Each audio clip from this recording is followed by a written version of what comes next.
Partono i lavori per i bacini di laminazione. A un anno dalla terribile alluvione arriva il via libera alle 3 opere ritenute fondamentali per la sicurezza idrogeologica del nostro territorio. Il bacino di Caldogno sul Timonchio, quello di Trissino Arzignano sull'Agnoguà, affluente del Frattagorzone, e quello di Riese Pio X sul Muson dei Sassi.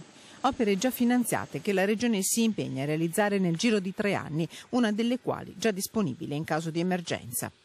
L'unico corso d'acqua in sofferenza in questi giorni è stato il Muson. Che cosa accadrebbe domani? Domani saremo più tranquilli perché la cassa di espansione di Riese, che è già operativa, potrà accogliere 1 milione di metri cubi e quindi sicuramente alleggerire quelle che sono state le portate del Muson in questi ultimi anni. Fondamentali, urgenti, ma non bastano. Come un anno fa il Veneto è ancora a rischio. Tranquillizzare non si può perché il rischio rimane finché appunto non saranno realizzate quelle opere necessarie per iniziare un percorso di alleggerimento del sistema idraulico. La Regione si impegna a cercare con urgenza altri 140 milioni di euro e nel bilancio in chiusura inserisce 60 milioni di euro che ogni anno saranno destinati parte a nuove opere, parte alle manutenzioni.